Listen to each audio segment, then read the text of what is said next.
찬양 예배 오신 여러분들을 환영합니다. 자, 이제 코로나가 막바지에 가는 것 같습니다. 많은 분들이 걸리셨고 또 나으셨고 지나간 상황들이 많이 발생을 하죠.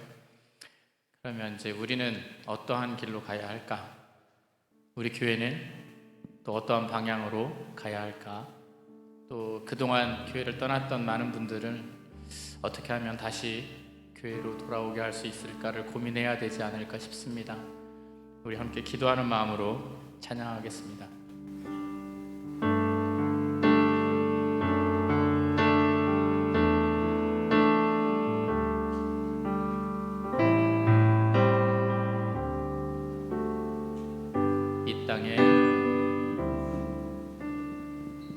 이 땅의 황무함을 보소서. 하늘의 하나님, 긍휼을 베푸시는 주여, 우리의 죄악 용서하소서. 이 땅 고쳐주소서.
우리의 온 마음과 생각과 정성을 다하여 하나님을 예배하고 하나님을 만나는 은혜 예배 되시기 바랍니다.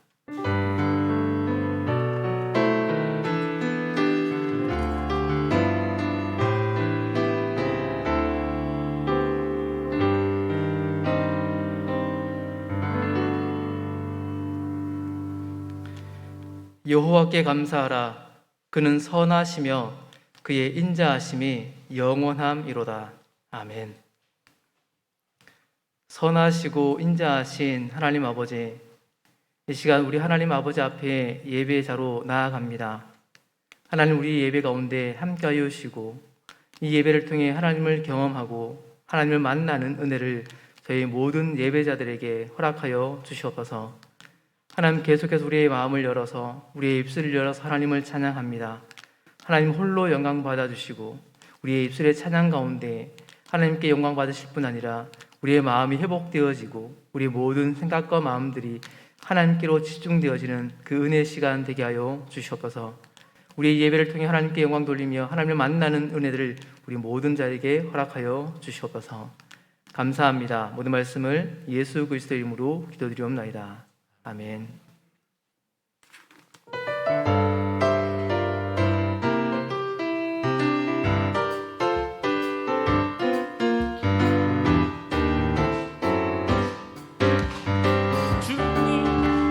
주님 가신 길 십자가의 길 외롭고 무거웠던 길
나를 사랑하는 주님, 나를 위해 죽으시고 부활 승천하시어서 나의 주가 되셨네.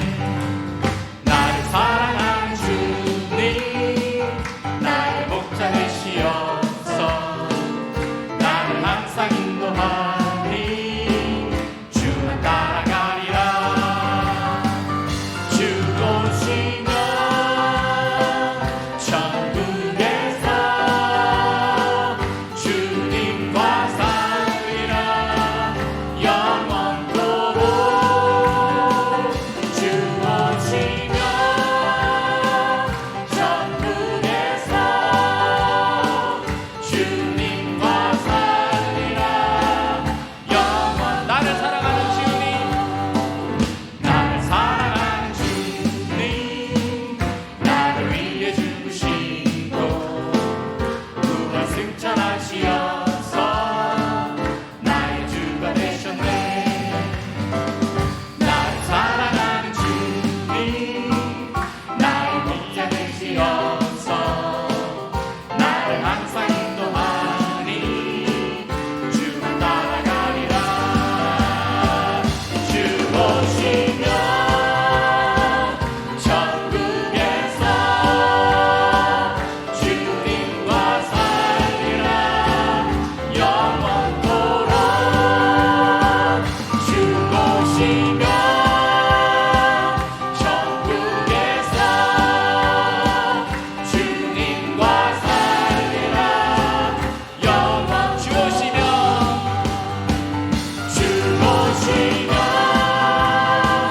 천국에서 주님과 살리라 영원토록. 주 오시면 천국에서 주님과 살리라 영원토록. 할렐루야.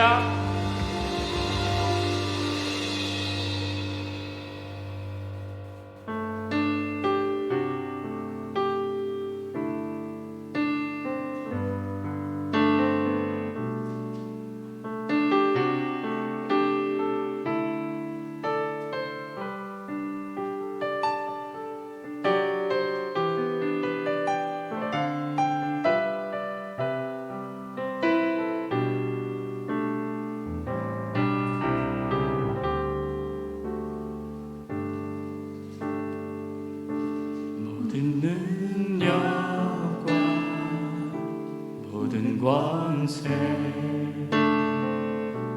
모든 것 위에 뛰어나신 주님, 세상이 측량할 수 없는 지혜로 모든 만물 창조하셨네. 모든 나라와 모든 보좌, 이 세상 모든 경이로움보다, 이 세상 모든 값진 보물보다 더욱 귀하신 나의 주님,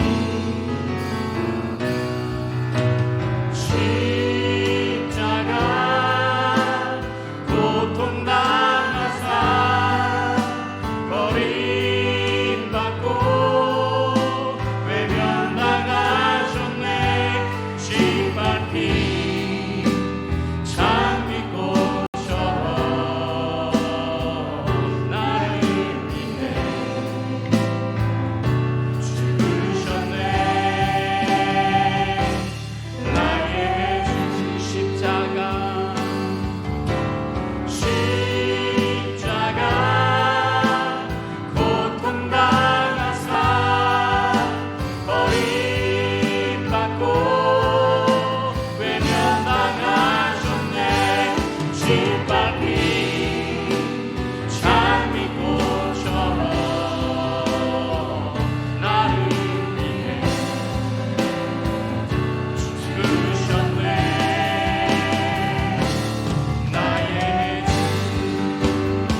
윤순미 집사님 대표 기도하겠습니다.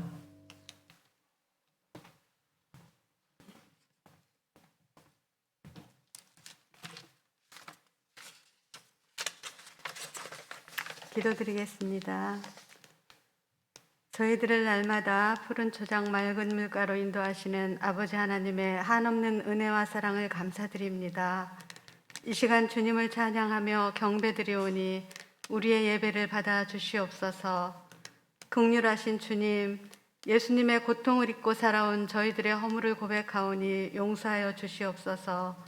주님의 십자가 사랑만 붙들고 어두운 세상을 복음의 빛으로 살아갈 수 있는 저희들이 될 수 있도록 인도하여 주시고 축복하여 주옵소서.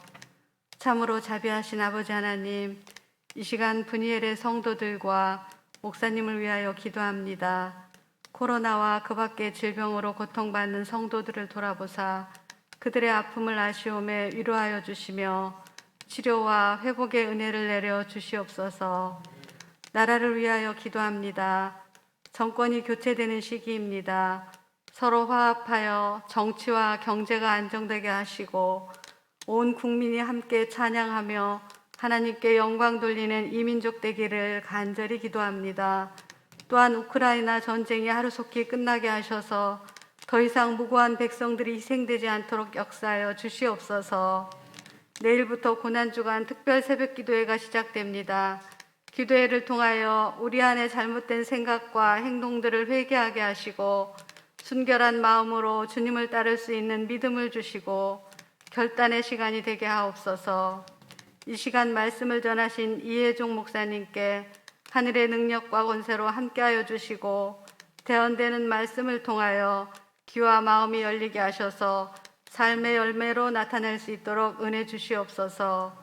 죄에서 우리를 구원하신 예수 그리스도의 이름으로 기도드리옵나이다. 아멘.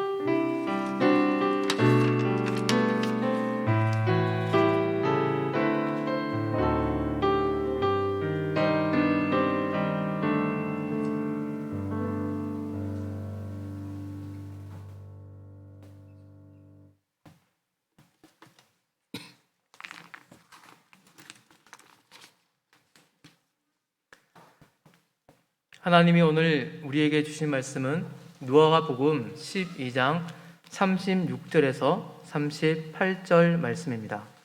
신약성경 116면에 있는 누가복음 12장 36절에서 38절 말씀입니다. 말씀을 찾아서 저와 여러분이 함께 합독하도록 하겠습니다. 누가복음 12장 36절에서 38절까지의 말씀입니다. 말씀을 함께 읽습니다. 너희는 마치 그 주인이 혼인집에서 돌아와 문을 두드리면 곧 열어주려고 기다리는 사람과 같이 되라. 주인이 와서 깨어있는 것을 보면 그 종들은 복이 있으리로다. 내가 진실로 너희에게 이르노니 주인이 띠를 띠고 그 종들을 자리에 앉히고 나와 수종들리라. 주인이 혹 2경에나 혹 3경에 이르러서도 종들이 그같이 하고 있는 것을 보면 그 종들은 복이 있으리로다. 아멘. 시간 이혜종 목사님께서 기다리는 마음이라는 제목으로 말씀 선포하실 때에 은혜의 시간 되시기 바랍니다.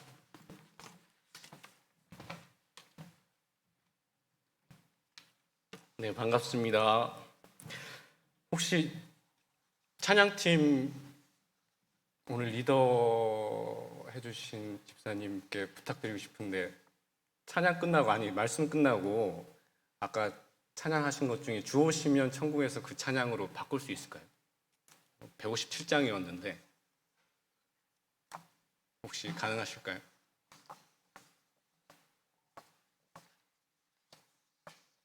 네.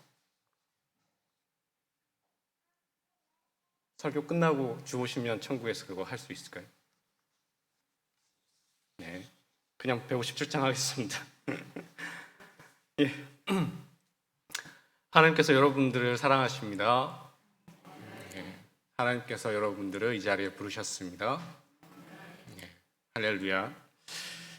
예. 이 자리에 가득 넘치고도 남을 은혜가 충만하기를 주님의 이름으로 축복합니다.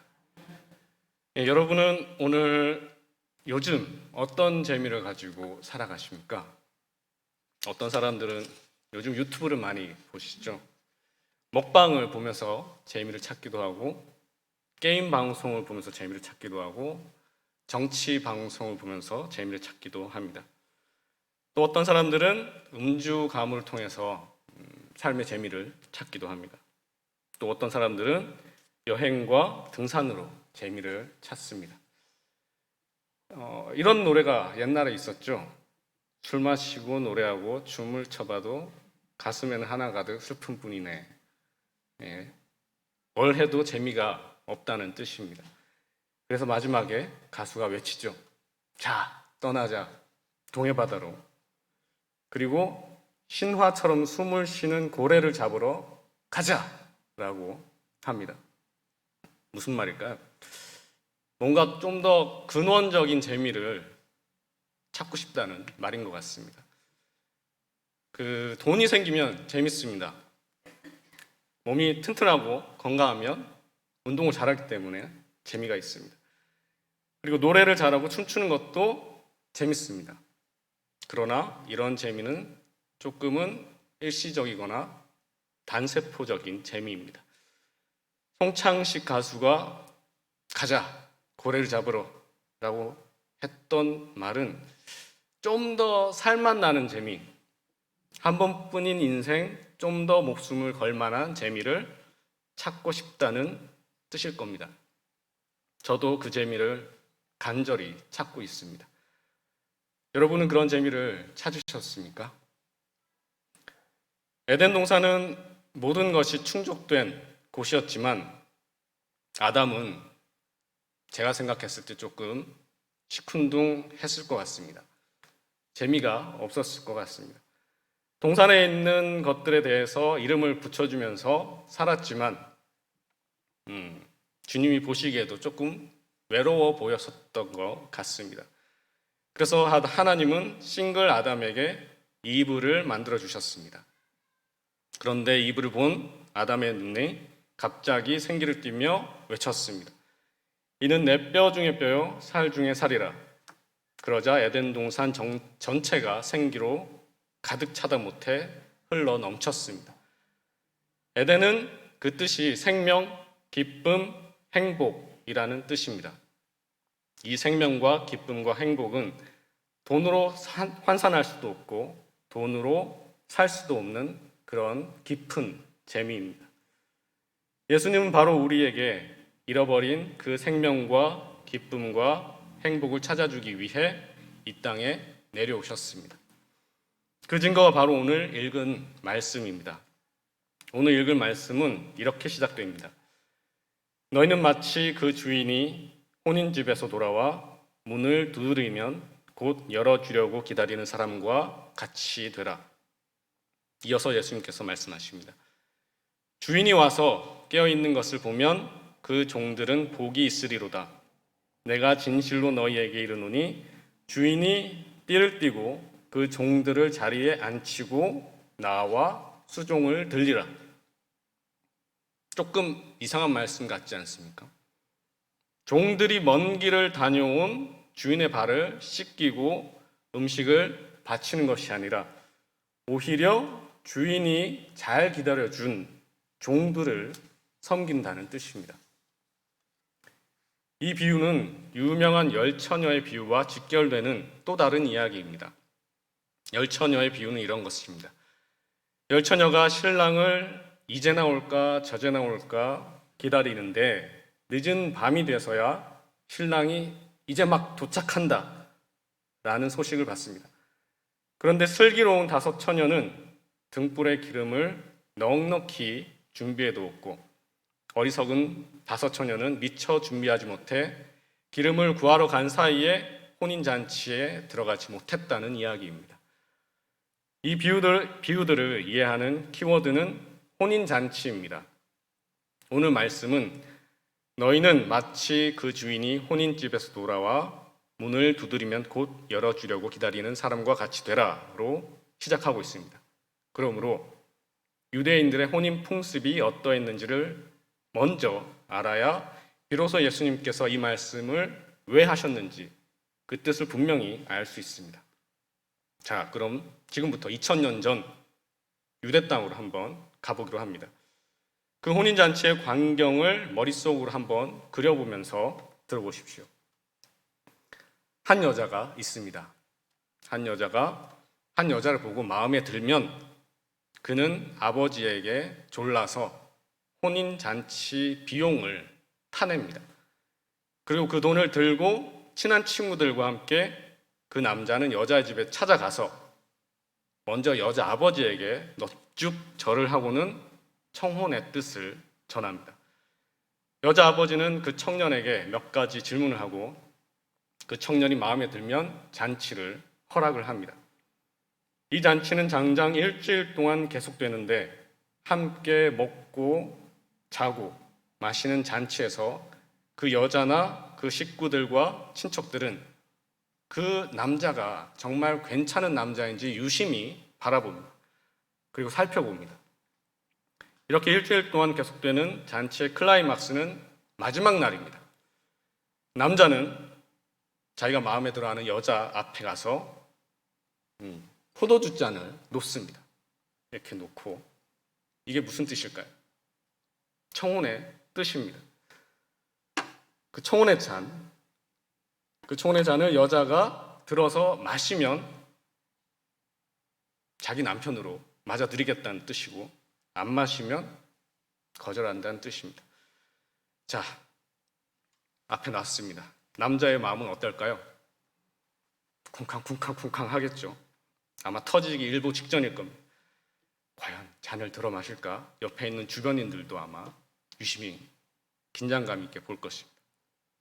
드디어 여자가 잔을 들어 마셨습니다. 남자 기분은 천하를 얻은 것 같을 것입니다. 그리고 남자는 장인 될 사람과 친척 어른들에게 큰 절을 올린 후 남자는 다시 아버지 집으로 돌아가 갑니다. 다시 아버지 집으로 돌아갑니다. 왜요? 신혼집을 마련하기 위해서입니다. 이것을 성경에서는 뭐라고 하냐면 신랑이 처소를 예비하러 간다라고 말을 합니다. 이렇게 부부가 되기로 한 남자와 여자는 곧바로 신혼살림에 들어가는 것이 아니라 1년 정도의 떨어져 사는 정혼 기간을 가지는 것입니다. 마리아가 예수님을 잉태하였는데 요셉이 정혼 기간이라서 조용히 끊고자 했다는 이야기가 있죠. 이게 바로 정혼 기간입니다. 그 기간 동안 남자는 가서 집도 마련하고 앞으로 살아갈 준비를 하고 여자는 친정집에서 남편이 될 사람을 기다립니다. 이러한 혼인 절차를 아는 것은 우리 기독교 신앙에서 매우 중요한 절차입니다. 잘 알아야 됩니다. 자, 예수님께서 공생의 사역을 시작하시고 얼마 되지 않았을 때입니다. 예수님의 사역 초창기에 바리새인들이 시비를 걸어왔습니다. 그 이유는 세례 요한이나 자신들은 금식을 하는데 왜 당신의 제자들은 금식을 하지 않느냐? 왜 먹고 마시느냐? 하는 것입니다. 그때 예수님께서 이런 말씀을 하십니다. 혼인집 손님들이 신랑과 함께 있을 때에 금식할 수 있느냐? 신랑과 함께 있을 동안에는 금식할 수 없느니라. 아니 이게 무슨 말이야? 지금 금식에 대해서 내가 따지고 있는데 뜬금없이 혼인잔치 이야기는 왜 하는 거야? 하며 바리새인들이 의아해 했을 것입니다. 그런데 방금 말씀드렸죠. 지금 신랑 예수님은 신부인 우리들에게 자신이 어떠한 사람인지를 보여주는 잔치를 이 땅에서 열고 있는 것입니다. 그 잔치 중에 금식이라뇨. 말도 안 되는 소리입니다. 그런 뜻에서 예수님은 신랑과 함께 있을 동안에는 금식할 수 없다라고 말씀을 하신 것입니다. 여러분, 예수님께서 이 땅에 오신 목적은 바로 신부인 우리들을 청혼하기 위해서 오신 것입니다. 그래서 3년 동안의 혼인잔치 기간 동안 하나님의 말씀을 가르치시고 병자들을 고치시고 귀신도 내어 쫓으셨습니다. 이 모든 것은 혼인잔치의 일부입니다. 아까 말씀드린 것처럼 혼인잔치 동안 여자와 그 집 사람들은 일주일 동안 잔치를 하면서 남자의 됨됨이를 살펴본다고 말씀드렸죠.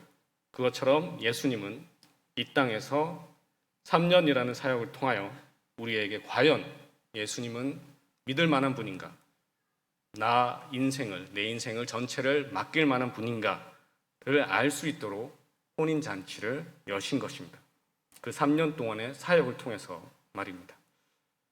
자, 어떻습니까? 예수님께서 내 인생을 맡길 만한, 믿을 만한 분이십니까? 예수님께서 십자가 고난을 앞두고 제자들과 유월절 만찬을 하셨습니다. 그리고 맨 마지막에 포도주 잔을 제자들 앞에 내놓고는 이렇게 말씀하십니다. 이 잔은 내 피로 세운 새 언약이니 곧 너희를 위하여 붓는 것이라. 바로 이 포도주 잔이 결혼하고 싶은 여자 앞에 놓여진 포도주 잔과 같은 것입니다. 그 잔을 마시면 당신을 나의 신랑으로 받아들이겠다는 뜻이고 마시지 않으면 거부하겠다는 것입니다. 제자들은 그 잔을 마셨습니다. 그런데 그 만찬에서 포도주를 마시지 않은 제자가 있었습니다. 바로 가롯 유다였습니다. 요한복음에 유다가 그 조각을 받고 곧 나가니 밤이러라 라고 했는데 여기서 그 조각은 바로 떡 조각이고 가롯 유다는 떡 조각만 먹고 포도주는 마시지 않은 것입니다. 가롯 유다는 예수님의 신부가 되는 것을 거절한 것입니다. 그리고 이어서 예수님의 마지막 고별 설교가 이어졌습니다. 고별 설교의 첫 말씀이 이렇습니다. 너희는 마음에 근심하지 말라. 하나님을 믿으니 곧 나를 믿으라. 내 아버지 집에 거할 곳이 많도다. 내가 너희를 위하여 처소를 예비하러 가노니 가서 너희를 위하여 처소를 예비하면 내가 다시 와서 너희를 내게로 영접하여 나 있는 곳에 너희도 있게 하리라. 예수님은 우리를 신부 삼고 우리가 예수님을 신랑으로 맞았으니까 신랑 예수님께서 처소를 예비한 다음 다시 오시겠다는 말씀이었습니다. 신부가 신랑을 기다리는 정혼 기간이 대략 1년 정도라고 했습니다. 그럼 이 기간 동안 신부는 친정집에서 무엇을 하고 있었을까요? 신부가 되었다고 그저 집안에 틀어박혀 아무 일도 안 하고 다소곳이 앉아만 있지는 않았을 것입니다. 잔치가 끝나고 난 다음 일상은 거의 똑같았을 것입니다. 그전과 별로 달라진 것이 없습니다. 잔치 후 일상으로 돌아가 생업에 열중하고 집안일을 거둘 것입니다. 그런데 딱 한 가지 달라진 게 있습니다. 뭘까요? 바로 마음가짐입니다. 이제는 한 남자의 아내가 되었습니다. 무엇을 해도 언제나 미래의 결혼 생활과 연관 지을 것입니다. 아마 안지나 서나 당신 생각을 할 것입니다. 어려운 일, 힘든 일이 닥쳐도 전과는 전혀 다른 태도로 대처할 것입니다. 그전에는 힘든 일이 있었을 때 엄마, 아빠를 찾았겠지만 이제는 앞으로 나의 신랑 될 사람과 이 일을 어떻게 헤쳐나가야 될지를 생각하실 것입니다. 무엇보다도 다른 남자에게 한눈을 팔지 않을 것입니다. 하지만 그런 예수님의 신부된 우리를 가만두지 않습니다. 바로 사탄, 마귀가 말입니다. 우리를 예수님과 떨어뜨리려는 이야기가 요한계시록에 나와 있습니다. 요한계시록에는 기괴하고 무시무시한 일들로 가득합니다. 그래서 무슨 큰 지진이나 화산 폭발이나 쓰나미와 같은 큰 사건이 일어나면 지구의 종말이 가까운 것이 아닌가 하고 모두들 두려워합니다. 특히 요즘에 그렇죠. 그리고 종말을 다룬 영화들도 많이 나와서 그 두려움을 가중시킵니다. 그런 일이 제발 일어나지 않았으면 합니다. 그런데 요한계시록은 이렇게 끝을 맺습니다. 내가 진실로 속히 오리라 하시거늘 아멘 주 예수여 어서 오시옵소서. 아니 정신이 있는 걸까요? 예수님이 오시면 그 무시무시한 일들이 일어나고 지구가 멸망하는 것 아닙니까? 하지만 이런 생각은 예수님의 약속을 몰라서 하는 말입니다. 요한계시록에 기록된 마지막 때란 바로 어린 양의 혼인잔치입니다. 어린 양, 바로 예수님의 혼인잔치입니다. 천사들이 큰 소리로 외칩니다. 어린 양의 혼인잔치에 청함을 받은 자는 복이 있도다. 이것은 하나님의 참되신 말씀이라. 그러므로 혼인잔치에 신부된 우리는 아무리 어렵고 힘든 일이 있어도 신랑이 와서 나를 신혼집으로 데리고 갈 날을 손꼽아 기다립니다. 그 신혼집, 천국입니다. 요한계시록의 그 무시무시한 일들은 나를 어린 양의 혼인잔치에 참여하지 못하게 방해하는 기묘한 사탄의 공격입니다. 그러므로 그 사건이 얼마나 크고 무섭고 기괴하고 언제 그 일이 일어날 것인가, 그런 것이 중요한 것이 아닙니다. 중요한 것은 내가 그 사건들을 누구와 함께 견디고 이겨내는가, 그게 중요한 것입니다. 그 사탄의 공격을 돈과 명예와 도박과 같은 세상적인 힘으로 이겨내려다가 스스로 파멸하는 것입니다. 하지만 예수님을 향한 믿음과 소망과 사랑으로 이겨내는 지가 중요하다는 것입니다. 만약에 내가 이겨내지 못하고 지켜내지 못한다면 예수님과의 혼인잔치는 끝난다는 것이기 때문입니다. 그 이야기가 바로 예수님께서 말씀하신 열 처녀의 비유입니다. 이 비유의 말씀은 언뜻 보면 매우 가혹합니다. 이 비유에서 기름을 미처 준비하지 못한 처녀는 미련한 처녀라고 하고, 혼인잔치집 주인은 그 처녀들이 놀러 간 것도 아니고 기름을 준비하러 잠깐 자리를 비운 것인데 진실로 나는 너희를 도무지 알지 못한다 고 하면 혼인잔치의 문을 닫아버립니다. 우리는 모두 혼인잔치집에서 신랑과 함께 즐기고 싶어 합니다. 그런데 주님은 잠깐 자리를 비웠다고 천국 문을 닫아버린다고 하십니다. 왜 이렇게 강하게 말씀을 하셨을까요? 이 본문은 예수님께서 십자가에 달려 돌아가시기 직전 곧 복음으로 인해 박해를 받을 제자들을 위해 하신 말씀입니다.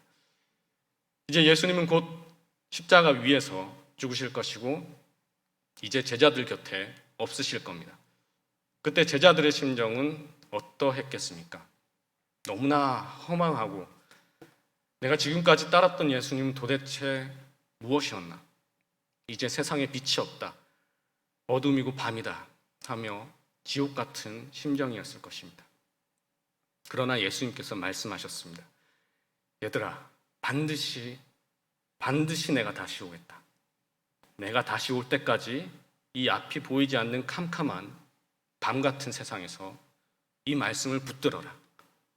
주의 말씀은 내 발의 등이요 내 길에 빛이니이다 라고 적힌 시편의 말씀과 같이 말씀에 의지하여 살아라. 그리고 그 등불의 말씀을 계속 밝혀줄 기름은 바로 기도다. 기도 없이는 말씀이 빛이 나지 않으니 기도의 기름을 항상 예비해 놓거라고 하신 것입니다. 그렇습니다. 말씀의 등불이 어두운 내 삶에 빛이 되기 위해서는 기도가 필요합니다. 그 5 처녀는 기름이 부족했던 것이 아니고 기도가 부족했던 것입니다. 그들 또한 신랑 되신 주님을 기다리기는 했으나 주님과 기도로 교제하지는 못했던 것입니다. 이처럼 우리는 어두운 현실 속에서 기도를 기름 삼아 말씀의 등불을 내 삶의 빛으로 밝혀야 합니다. 그렇지 않으면 우리는 예수님으로부터 진실로 나는 너희를 알지 못한다 라는 말씀을 들을 수밖에 없습니다. 이 열처녀 비유에서 천국 문을 닫아버린 주인이 가혹한 것이 아니라 기도를 하며 어두운 현실 속에서 말씀의 빛을 밝히지 못한 우리가 어리석은 것입니다. 그런데 우리는 자주 착각을 합니다. 기름이 모자라면 좀 있다가 다시 사러 가면 되는 거 아니야? 그런데 이런 마음가짐이면 내 등불의 기름은 항상 없습니다. 내 생활에 기도가 없다는 것입니다. 그러다가 어리석은 처녀 꼴이 나는 것입니다. 그럼 혼인잔치에 참여하지 못한 그 어리석은 5 처녀는 어떻게 될까요? 어린 양의 혼인 잔치에 들어가지 못한 사람들은 요한계시록 21장 8절에 기록되어 있습니다. 그러나 두려워하는 자들과 믿지 아니하는 자들과 흉악한 자들과 살인자들과 행음자들과 술객과 우상 숭배자들과 모든 거짓말을 하는 자들은 불과 유황으로 타는 못에 참여하리니. 두려워하는 자, 우리는 모두 죽음을 가장 두려워합니다. 이 육체가 죽으면 모든 것이 끝이라고 생각하기 때문입니다. 그래서 죽음을 재촉하는 일들 앞에서 벌벌 떨게 됩니다. 믿지 아니하는 자, 다른 설명이 필요 없습니다. 흉악자와 살인자, 아니 저는 누구를 죽여본 적이 없는데요. 남을 미워하는 것이 곧 살인이라고 했습니다. 증오에 의해 복수를 꾀하는 자들은 어린 양의 혼인잔치에 들어가지 못합니다. 그것은 벌이 아닙니다. 증오와 복수심이 기쁨을 보지 못하게 만드는 것입니다. 우리가 복수와 증오에 가득 차 있을 때 그 마음 자체가 유황과 불입니다. 술객이란 미래를 점쳐서 가르쳐주는 사람입니다. 우리가 미래를 궁금한 이유가 뭘까요? 토요일에 내일 아니지, 금요일에 내일 로또 번호가 뭐가 당첨될까 궁금한 이유가 뭘까요? 그것은 신랑 예수님은 관심이 없고 예수님이 가져오는 혼수에만 관심이 있기 때문입니다. 돈만 보고 결혼한 부부의 생활은 지옥과 같습니다. 우상 숭배자, 우상이란 하나님의 자리에 앉아 있는 모든 것을 뜻합니다. 행복과 건강, 자녀, 돈과 명예. 예수님보다도 그런 것들이 중요하다면 우상입니다. 당연히 천국에 못 들어갑니다. 거짓말하는 자, 사탄의 별명은 거짓의 아비입니다. 거짓말하는 자는 사탄의 부하일 뿐입니다. 못 들어갑니다. 이런 사람들은 당연히 어린 양의 혼인잔치에 들어갈 수 없습니다. 너 그랬지? 너 못 들어온다 그러면 그런 게 절대로 아닙니다. 내가 이미 두려움과 걱정과 분노와 복수심, 염려, 그리고 부귀영화와 무병장수에 눈이 팔려있기 때문입니다. 이런 사람들은 불만 보고 달려드는 불나방과 같습니다. 그곳으로 가면 죽을지도 모르는데 그냥 달려드는 것입니다. 이런 사람들에게 예수님이 바로 옆에 있어도 보이지 않습니다. 엠마오로 가는 제자들에게 예수님이 보이지 않았던 것처럼. 신랑 예수님이 어디 계신지, 혼인잔치가 어디서 열리는지 알 수도 없고 볼 수도 없습니다. 그래서 이미 지옥을 살고 있는 것입니다. 그러나 지혜로운 다섯 처녀는 다릅니다. 그들은 기도로 등불을, 말씀을 밝혔습니다. 말씀이 내 삶의 빛이 되도록 했습니다. 그것도 캄캄한 어둠과 같은 이 현실 속에서 말입니다. 그러므로 그들에게 승천하신 예수님을 기다리는 이 현실은 그냥 막막한 현실이 아니라 이미 천국인 것입니다. 그래서 예수님은 이 비유를 시작하실 때 천국은 이와 같으니라 라고 말씀을 하신 것입니다. 우리에게 천국을 보여주시려고 이 말씀을 시작하신 것입니다. 그러므로 천국은 바로 내가 기도함으로 지금 시작됩니다. 그래서 예수님은 천국이 언제 임하는지, 도대체 천국이 언제 임합니까?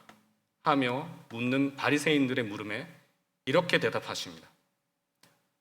천국, 하나님의 나라는 볼 수 있게 임하는 것이 아니요 또 여기 있다 저기 있다고도 못하리니 하나님의 나라는 너희 안에 있느니라. 바로 기도하는 내 마음 안에 천국이 지금 임한다는 것입니다. 그래서 이 시편을 쓴 사람이 이렇게 고백을 합니다. 눈물을 흘리며 씨를 뿌리는 자는 기쁨으로 거두리로다. 울며 씨를 뿌리러 나가는 자는 반드시 기쁨으로 그 곡식단을 가지고 돌아오리로다. 눈물로 씨를 뿌리는 자의 심정이 어떠했겠습니까? 마음이 한없이 슬프고 아무것도 하기 싫고 어떠한 대안도 이 현실 속에서 없는 상황 속에서 그는 말없이 눈물을 흘리며 주님께 기도를 드렸습니다. 그렇게 하루, 이틀, 사흘 얼마나 흘렀을지 모릅니다. 몇 년이 흘렀을지도 모릅니다. 그런데 어느 날 내 삶의 문제가 해결되었습니다.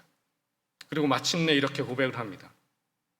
울며 씨를 뿌리러 나가는 자는 반드시 기쁨으로 그 곡식단을 가지고 돌아오리로다. 자기 경험에서 나온 신앙 고백입니다.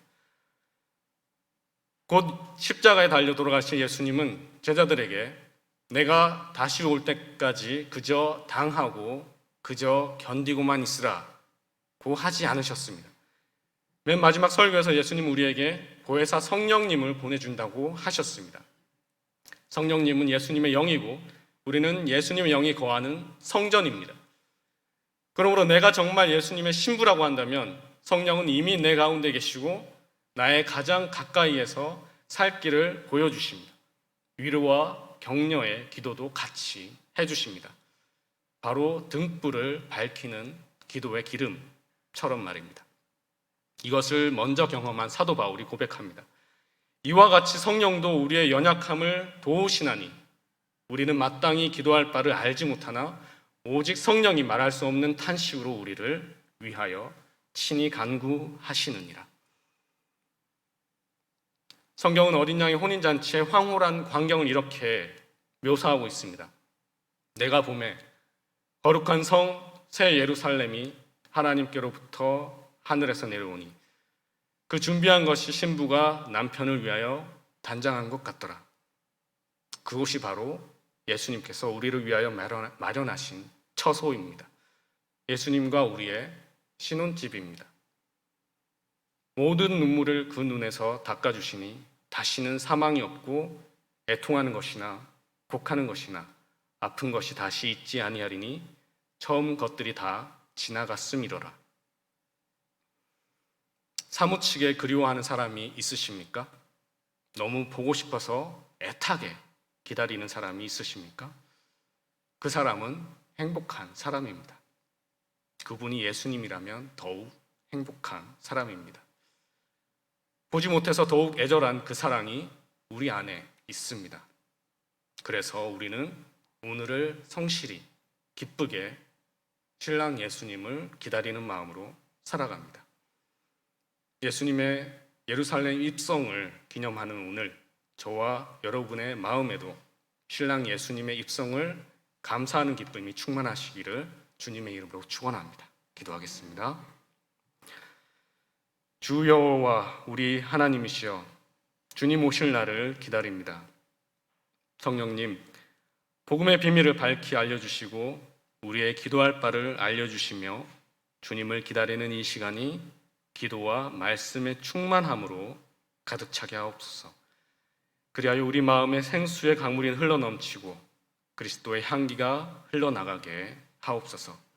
감사드리며 살아계신 예수님의 이름으로 기도드립니다. 아멘. 다 같이 찬송가 175장 찬송하시겠습니다.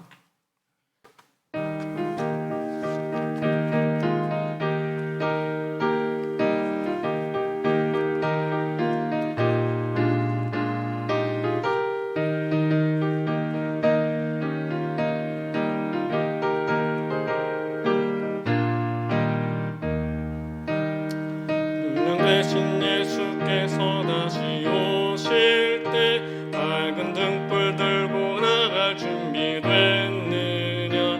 그날 밤에 주님 맞을 등불이 준비됐느냐.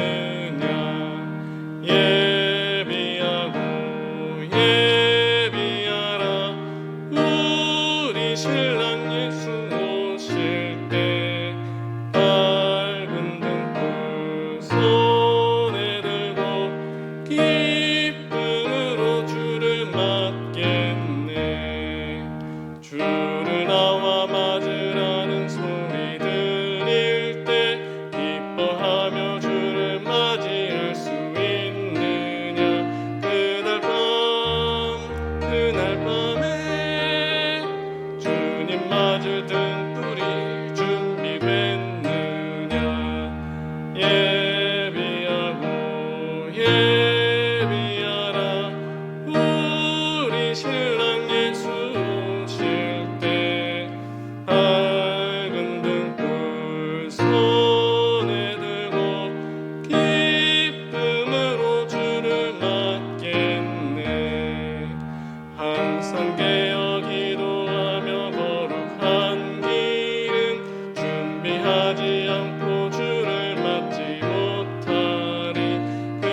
주일 헌금과 교회학교 헌금으로 하나님께 올려드렸습니다. 함께 기도하겠습니다. 하나님 아버지, 모든 은혜를 우리에게 허락하여 주시니 감사합니다. 하나님, 우리가 이 땅을 살아갈 수 있는 건강도 또 시간도 물질도 모두가 하나님께서 우리에게 주신 값없이 주신 은혜이며 선물임을 이 시간 고백합니다. 하나님, 이 시간 다시 한번 고백합니다. 하나님, 우리의 물질을 하나님께 올려드리며 우리가 하나님께 메인바된 사람이 되고 하나님을 위한 삶들을 살아가기를 소망하는 자들 되기를 간절히 소망합니다. 하나님, 우리의 삶이 오직 하나님만을 바라보며 하나님께 감사하는 삶들을 살아갈 수 있도록 도와주시옵소서. 우리에게 허락한 건강과 우리에게 허락한 지혜와 많은 은사와 시간들을 하나님을 위해 사용할 뿐 아니라 우리에게 허락한 모든 물질 또한 하나님이 기뻐하시는 곳에 값지게 사용할 수 있는 지혜들을 우리 모두에게 허락하여 주시옵소서. 하나님, 또한 하나님의 크신 사랑과 은혜를 우리 모두에게 풍성히 허락하여 주시고 또 모든 하나님의 사랑하는 자녀들에게 부족함 없는 물질로 허락하여 주시기를 소망합니다. 풍성하며 넉넉한 물질로 허락하여 주시되 우리가 그 물질로 우리의 욕심을 채우는 것이 아니라 하나님의 이름을 드러내고 하나님의 사역들을 위해 귀하게 사용할 수 있는 그런 귀한 마음과 넉넉한 마음도 우리에게 허락하여 주시옵소서. 하나님 아버지, 어떤 물질로 인하여서 시험당하고 어려움 당하고 있는 모든 성도들에게 하나님 부족함 없는 것들로 채워주시고 일용할 양식으로 주님 공급하여 주시옵소서. 메마른 광야 생활 가운데 40년 동안 그들 모든 이스라엘 백성들을 먹이시고 입히셨던 그 하나님께서 우리 모든 연약한 자들, 물질로 어려움 당한 자들을 먹이시고 입히시고 허락하여 주시기를 간절히 소망합니다. 하나님 아버지, 이 모든 헌금이 하나님의 나라와 어려운 이웃들 위해서 또한 귀하게 쓰일 수 있도록 하나님 은혜를 허락하여 주시옵소서. 우리가 늘 하나님께 감사하는 삶들을 또한 살 수 있도록 축복하여 주시옵소서. 감사합니다. 모든 말씀을 예수 그리스도 이름으로 기도드리옵나이다. 아멘. 교회 소식을 전해드리겠습니다. 중요한 소식을 오전 예배 시간에 거의 드렸기 때문에 중요한 것들 위주로 다시 한번 말씀드리겠습니다. 오늘은 종료주일입니다. 그리고 이번 한 주는 고난 주간입니다. 주님의 고난을 묵상하며 또 십자가를 묵상하며 경건하게 지내시기를 바랍니다. 오늘로 예정되었던 세례예식과 성찬식, 재직회가 24일로 연기되었습니다. 그리고 내일 11일 월요일부터 15일 금요일까지 고난주간 특별 금식 새벽 기도회가 있습니다. 기도하며 또 십자가를 묵상하는, 예배하는 고난주간이 되기를 바랍니다. 또 15일 금요일은 순환절 예배로 드립니다. 참고하시기 바랍니다. 다음 주 주일은 부활절 연합 예배가 있습니다. 말씀드렸듯이 9시 예배는 없고 11시 예배에 1, 2부 연합으로 예배하게 됩니다. 그 예배 시간에 1, 2부 연합 성가대의 부활절 칸타타 발표회가 있습니다. 초청장들을 여러분 지인들이나 가족분들에게 나눠주시고 함께 예배 자리로 초청해 주시면 되겠습니다. 또한 부활절 헌금도 봉투 넣어드렸으니 이것들도 잘 준비하셔서 하나님께 헌금하시기 바랍니다. 장례 소식입니다. 오전에 말씀드렸듯이 저희 파송 선교사님이신 강신규 선교사님의 사모님 되시는 박계순 선교사님의 부친이신 고 박경래 성도님이 어제 소천하셨습니다. 오전에 말씀드린 대로 오늘 이 예배 후에 저녁 7시에 입간 미로 예배를 드리도록 하겠습니다. 교회에서 7시 출발 예정이니 참고하시기 바랍니다. 내일 발인 예배는 오전 11시 교회에서 출발합니다.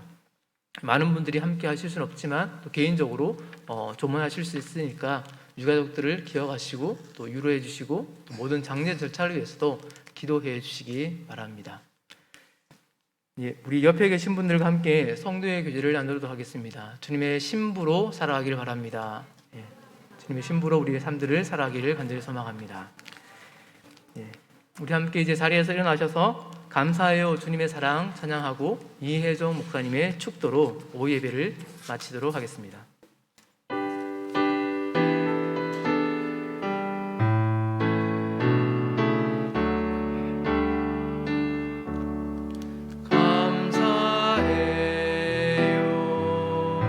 주님의 은혜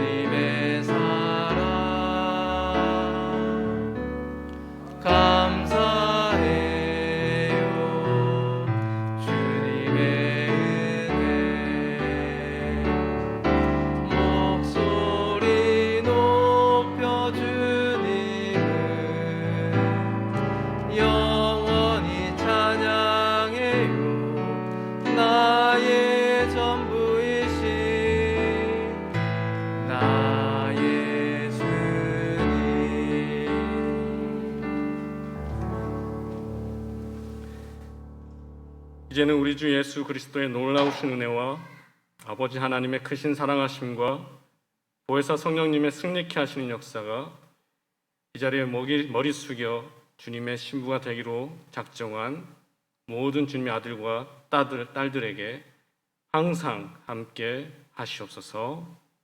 아멘.